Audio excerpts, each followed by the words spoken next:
गुरु प्यारी सात संगत जी, प्यार से कहिए धनंकार जी। आशा करती हूँ संतों जी आप सभी सतगुरु माता जी के आशीर्वाद से बहुत खुश होंगे। और दासी आज आपके लिए एक नई साखी लेके आई है। आज की साखी का विषय है नींव की मजबूती, एक परिवार की जीत। संतों जी, परिवार की जीत तभी होती है जब परिवार के हर एक सदस्य मिलजुल कर हर एक कार्य में भाग लेते हैं। परिवार की जीत तभी होती है जब पिता को पता होता है कि मेरा बेटा क्या कर रहा है और बेटा अपने पिता को बताकर हर कार्य करता है। एक दूसरे के सहयोग से, एक दूसरे के साथ से, एक दूसरे के प्यार से जो काम किया जाता है उसी में परिवार की जीत होती है। संतों जी,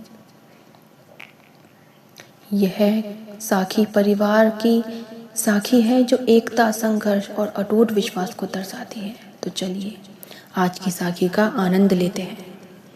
एक छोटे से कस्बे के किनारे पर एक पुराना, इस घर में शर्मा परिवार रहता था। परिवार में 5 सदस्य थे, राम प्रसाद, सुलोचना और उनके 3 बच्चे, अजय, नेहा और छोटा बेटा साहिल। राम प्रसाद एक छोटी सी किराना दुकान चलाते थे, जबकि सुलोचना घर संभालने के साथ साथ सिलाई कढ़ाई का काम किया करती थी, ताकि बच्चों की पढ़ाई में कभी कोई कमी न आए। संघर्ष के दिन थे। राम प्रसाद का जीवन सिद्धांतों पर आधारित था। वे अक्सर कहते थे कि मिट्टी का घर भले हो, लेकिन संस्कारों की नींव पक्की होनी चाहिए। परिवार में पैसे की तंगी अक्सर रहती थी, लेकिन प्रेम की कमी कभी नहीं थी। अजय, जो सबसे बड़ा बेटा था, इंजीनियर की पढ़ाई करना चाहता था, लेकिन शहर के कॉलेज की फीस राम प्रसाद की हैसियत से बाहर थी। एक रात अजय ने अपने पिता को अपनी फटी हुई डायरी में हिसाब लगाते देखा। राम प्रसाद खुद के लिए नए जूते खरीदने के बजाय अजय के कॉलेज फॉर्म के पैसे जुटाने की कोशिश कर रहे थे। तो अजय ये सब देखकर उसकी आंखों में आंसू आ गए। उसने अगले दिन चुपके से एक स्थानीय गैरेज में पार्ट टाइम जॉब करना शुरू कर दिया। जब सुलोचना को यह पता चला तो उसने उसे डांटने के बजाय गले लगा लिया और कहा, बेटा, परिवार वह नहीं जो सिर्फ एक छत के नीचे रहे। परिवार वह है जो एक दूसरे का बोझ बांट सके।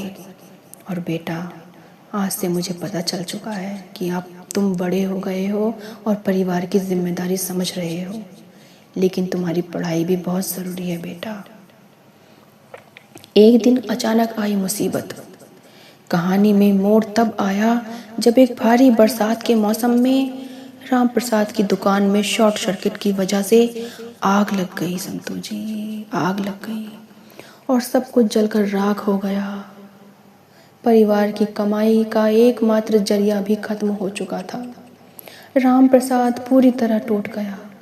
उन्हें लगा कि अब अजय की पढ़ाई छूट जाएगी और परिवार सड़कों पर आ जाएगा। पूरा परिवार घर बैठा बैठा रो रहा था, एक दूसरे का सर पकड़कर, एक दूसरे के गले रखकर रो रहा था। उस अंधेरी रात में जब राम प्रसाद सर झुकाए बैठे थे तो उनकी 10 साल की बेटी नेहा अपनी छोटी सी गुल्लक लाकर अपने पिता के सामने रख दी और नेहा बोली, पापा, मेरे 3 साल की जमा पूंजी है इसमें, आप उदास मत होइए पापा, हम फिर से दुकान खड़ी करेंगे। साहिल, जो सबसे छोटा बेटा था, उसने अपनी कहानियों की किताबें पड़ोस के बच्चों को बेचकर कुछ पैसे जुटाए।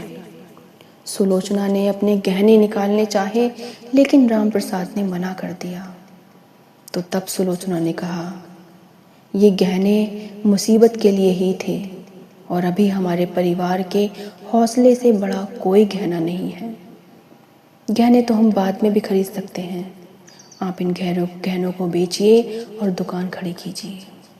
संतों जी, पूरे परिवार की एकता को देखकर राम प्रसाद की आंखें भर आईं और जोर जोर से अपनी पत्नी के कंधे पर सर रखकर रोने लगे। अपने पिता के इस साहस को टूटता देख बच्चों का भी बुरा हाल हो गया, लेकिन माता ने सभी को चुप किया। सुलोचना माता ने सबको चुप करके सबको हिम्मत जताई कि नहीं, हम सब एक दूसरे के साथ हैं, कोई अलग नहीं है। ये हमारा घर है जो प्यार से बना है, और अब हम दुकान का सामान भी जो लेके आएंगे सब ऐसे ही प्यार से खरीदा जाएगा, आप चिंता मत कीजिए। एकता का चमत्कार उनके परिवार में हो चुका। पूरा परिवार जुट गया। अजय ने अपनी इंजीनियरिंग की पढ़ाई के साथ साथ रात में ट्यूशन पढ़ाना शुरू कर दिया बच्चों को। सुलोचना ने पड़ोस की महिलाओं को सिलाई सिखाने का एक छोटा सा केंद्र घर पर ही खोल लिया। रामप्रसाद ने हार नहीं मानी और एक छोटी सी रेहड़ी से फिर से सामान बेचना शुरू कर दिया। 2 साल तक इस परिवार ने न दिवाली पर नए कपड़े खरीदे, न ही किसी उत्सव में फिजूल खर्ची की। उनका एक ही लक्ष्य था कि अजय की शिक्षा और पिता का सम्मान वापस दिलाना। एक दिन सफलता का सूर्योदय होता है। समय बदला। अजय ने न केवल अपनी इंजीनियरिंग पूरी की, बल्कि उसे एक बहुराष्ट्रीय कंपनी में अच्छे पैकेज पर नौकरी मिल गई। जिस दिन अजय की पहली सैलरी आई, वह सबसे पहले अपने घर आया और अपनी पूरी तनख्वाह पिता के हाथों में रख दी और उसने कहा, पिताजी, यह पैसे आपकी दुकान के लिए नहीं है, बल्कि उस भरोसे के लिए है जो आपने हम बच्चों को सिखाया है और हम पर दिखाया है। आज शर्मा परिवार उसी कस्बे में एक बड़े और पक्के घर में रहता है। राम प्रसाद जी की अब एक बड़ी जनरल स्टोर है, जिसे अब वे खुद नहीं बल्कि उनके द्वारा रखे गए कर्मचारी संभालते हैं। नेहा अब डॉक्टर बनने की तैयारी कर रही है और साहिल छोटा भाई एक उभरता हुआ खिलाड़ी है। संतों जी, इस साखी से हमें क्या सीखने को मिलता है? एकता में बल है। जब पूरा परिवार एक दिशा में प्रयास करता है तो बड़ी से बड़ी आपदा भी घुटने टेक जाती है। संस्कार ही असली धन है। धन आता जाता रहता है, लेकिन जो संस्कार माता पिता अपने बच्चों को देते हैं, वही उन्हें जीवन की जंग जिताते हैं।